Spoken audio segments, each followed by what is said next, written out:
Gentlemen, it is part 2 of Day 9 Daily number 399, where we're looking at all things Empire.Kas in the TvP matchup.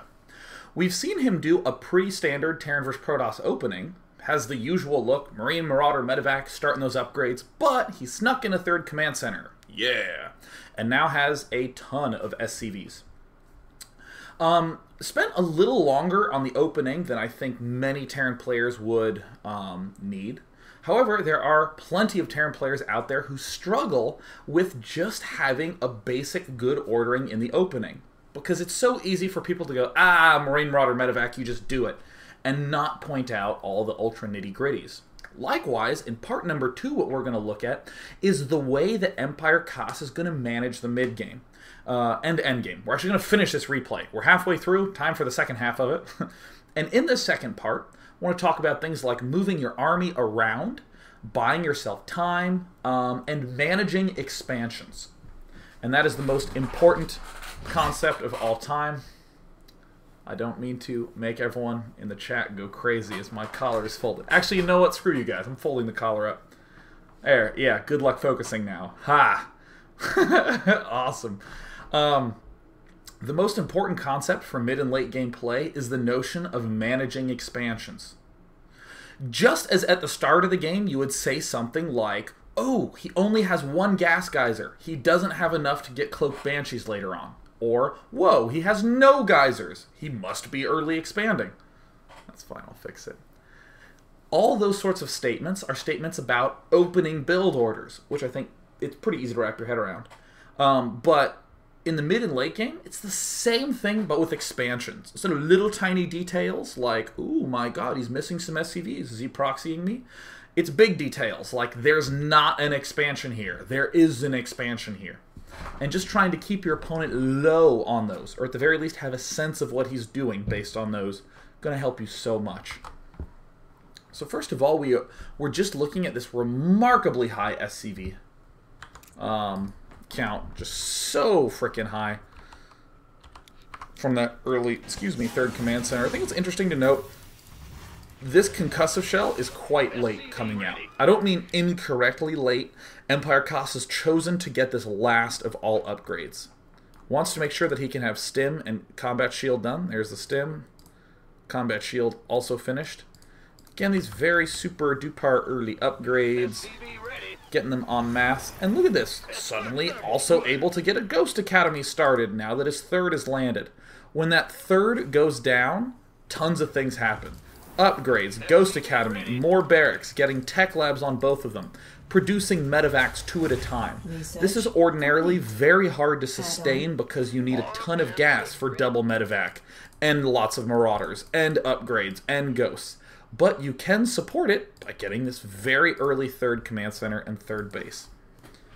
Now, let's actually go to the everyone cam and just look at this map from both players' point of view. Love this factory. Ooh! And holding both watchtowers, very sexy. And these Marines were not sent out here arbitrarily. Around the time the Empire.Kas is getting ready to move out, that's when he holds these watchtowers. Same reasoning as in the first game. We go scout when it will actually change or affect our play. Don't just hold the watchtower for the sake of holding the watchtower, or send the early SCV for the sake of sending it. Want to have a reason to hold all this jazz. Mana looks a little bit behind on food, but that's because he has been spending so much of it on infrastructure, upgrades. He even has his Twilight Council up to get them tutus, and even has a third base started. But Empire.Kas is ahead in the basic macro game. In a lot of spots, I think that Terran's actually obligated to try to do some big damage with drops. Like, almost forced to. Not in this spot. Not at all. And I love the way that this harass is going to work. Empire.Kas is going to walk out here. He sees that there's some generally wide open space. And now he's going to move in. He ends up seeing this whole little drop thing go on. Mana does. But I like that Empire.Kas is actually moving over here to the left and moving up here to the top. Instead of pulling back. Again, to note, if we look at Empire.Kas's vision, he has Right, so he's moving out, and right here he has plenty of time to start pulling back. But he still goes for it. He still decides to just rush right up on in here. What we're actually going to see what we're going to see EmpireKas do is just try to run at both these sides at the same time. I want you to see that both of these are close to the center of the map. Let's say, for instance, this army wasn't here. Let's say you're playing on the ladder right now, and the Protoss' army is here. These are both very non-committal attacks. EmpireKas can move up here, say, holy shit, an army, and then just run away. Likewise, if the Protoss army is here, and EmpireKas drops here, he can kill off a couple of probes, and then he can lift off and then run back to the middle of the map. In a more traditional Terran versus Protoss style, you see the Terran maybe doing a drop here and doing another one up here in the back corner of the base. We're not going to do that. We're not going to try to drop all the way up here. We really want to try to keep it, oopsie daisies, we really want to try to keep it to these front sides. Why? Because we have a big macro style army. So the last thing we want is to lose all our units in some really bad suicide plays when we don't have to. We just don't want that. In this place, EmpireKas kind of committed himself to doing that. But this is the sort of move that I think is so easy to mess up. And it's so easy for this move to be wrong. But in this spot, I want you to note, EmpireKas is buying himself a ton of time. He now has his 5 barracks up. He's getting 3 more barracks. He's loaded. He's getting 2-1 upgrades. He can now begin producing ghosts. Watch the amount of time that EmpireKas is buying himself. He even does do a pretty decent amount of damage. I mean, 23 workers get killed off here. But EmpireKas bought himself so much time, despite losing that huge force. Now, I just want to point something out. The army size is quite even, with a little bit of a deficit on the EmpireKas side. But the rate of production is going to be way higher if you're a Terran player like this. There is nothing really wrong when you're going for a huge macro play like this, like EmpireKas is, of doing these sorts of running around the side, really trying to make him stay back and to keep his army back. Getting the probes, obviously, is pretty important. I do think, though, that EmpireKas, in this same position again, there's once this moment happens. Once this moment happens, there is virtually a 100% chance that we're going to be able to do a lot of damage when this ends up happening. When this army is here. This drop is on the top side, this push is on the left side. We're almost guaranteed to do either lose our whole army and do a good amount of damage, or lose some of our army and do some damage. Mana's army was in kind of a bad position, but I actually don't think I can emphasize this enough. If you are in this spot and you see this army, it is totally fine to box this and pull it back. There is nothing wrong with boxing this and pulling it back. In fact, Thorzane almost never does this sort of runaround. I genuinely love watching EmpireKas play because he's really willing to do these sorts of attacks, and I think he's one of the best at it. But Thorzane just never does this. And he's fine. He's totally great at it. But still want to emphasize the fact that both this drop and this little suicide raid, you can do pretty much comfortably all the time as long as you're pushing in an area where you can retreat. And likewise, dropping in this area where you can retreat. So let me go ahead and zoom right back around. So cool, what does EmpireKas do now? He's bought himself time. It's going to be very hard for Mana to take a 4th base, because he's just been damaged quite badly on 3 bases. We have ourselves somewhat of a scary army in the middle, but one of the most common responses, if you see Colossi, just start a starport. Start starport number 2. Kas is just building Vikings as expected. One thing that's really nice about Terran is that you don't actually have to make that many decisions with the buildings after you've made the buildings. If you have a barracks with a reactor on it, that barracks is going to make Marines, and it should always be making Marines. And there you go. You have no decisions left with the barracks, other than, I hope I can remember to keep doing that. You know, with Protoss, sometimes you can be in tricky spots where you're thinking, gosh, is this where I warp in a round of Zealots? Do I warp in more Stalkers right now? Maybe half Stalkers, half Sentries? You don't have these problems with Terran. Reactor barracks, build Marines. Tech Lab barracks, build me Marauders. Oh my god, I have a decision. Do I need Ghosts? Yes. Alright, cool. Build the Ghosts. Now back to Marauders. Pretty easy. Pretty straightforward. And this is why I recommend this opening to anyone who's having trouble. Don't cheese if you want to win. Just do this. Your decisions are pretty straightforward. And again, execution is very different from decision making. Remembering to hit that A key and build those Marines can be very hard. But there is no difficulty with thinking through that decision. Should I be hitting the A key? Yes. Cool. I've thought through it. But executing it might be a little bit difficult. Base is under attack. So suddenly we have a position in the game where, look at the army size. Wait a minute. Whoa, do you remember how that army size looked beforehand?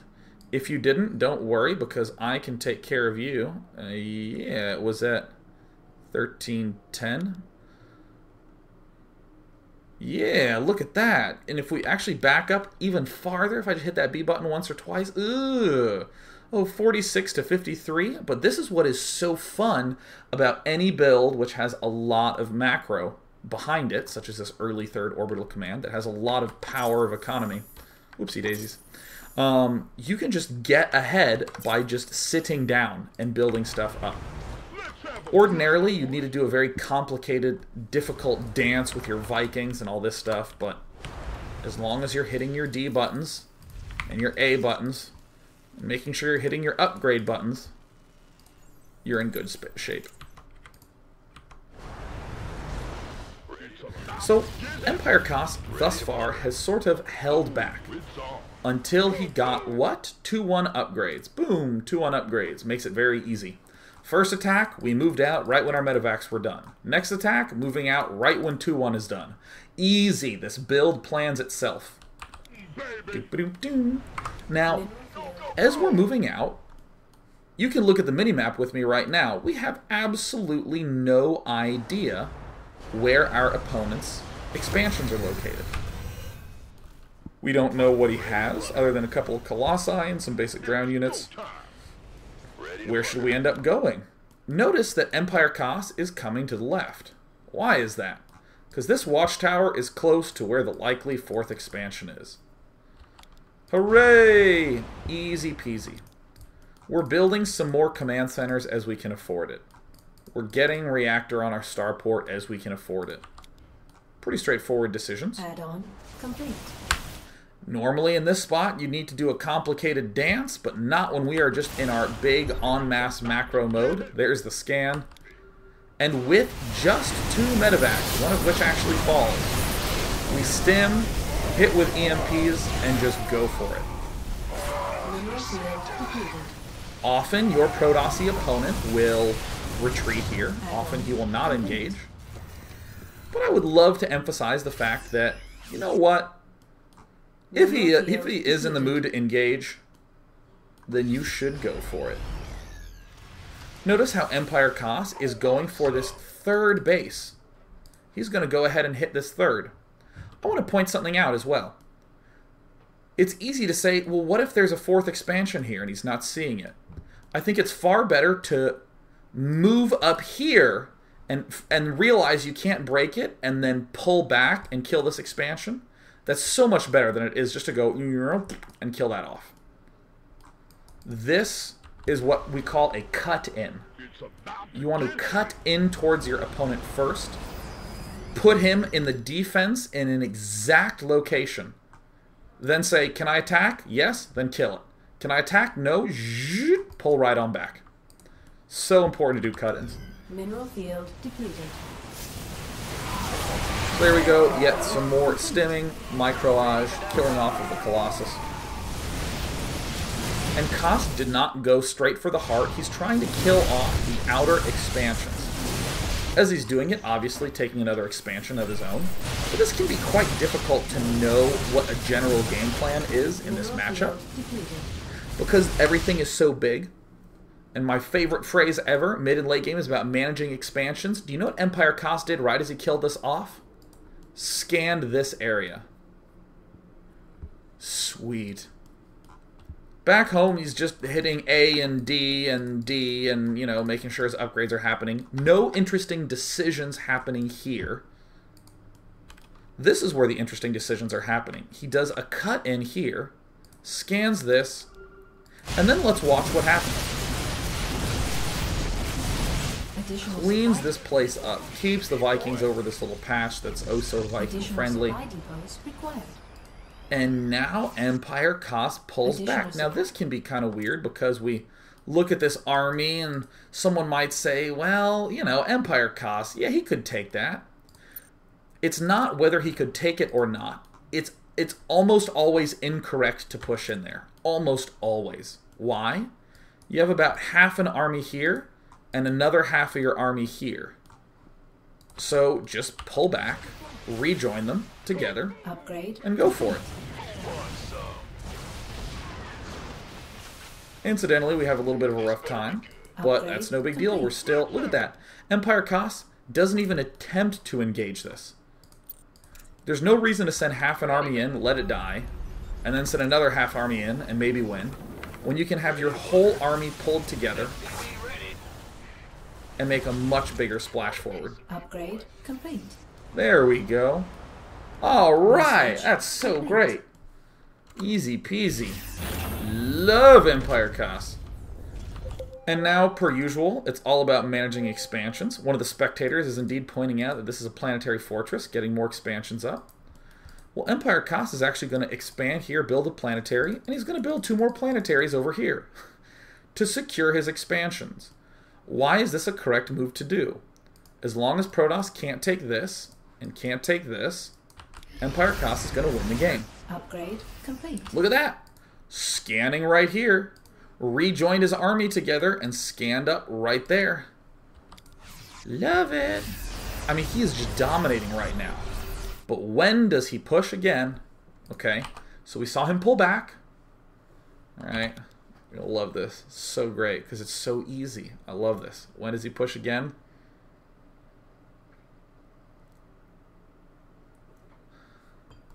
My voice is so dry.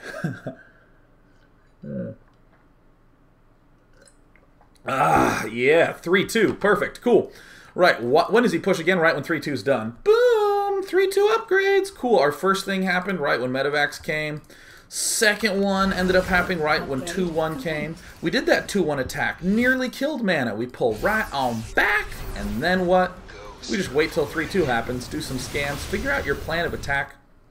If there was a scan and an expansion up here, you'd probably see Empire.Kas do this. Take his army here, go up here, pull right around. I've been drinking too much coffee and not enough water. No, my throat. Look at that. Checking in. Is there an expansion? Nope, no expansion. Alright, cool. Easy peasy. And you're clearly at an advantage when you're able to build 5 command centers at once. But the cool part about the way Empire.Kas played this game, the way Empire.Kas plays in general, it ain't no luck play. It's just him being a badass play. And look at this. Kills off the expansion and just pulls back again. Who does that? Empire.Kas does that because he's the man.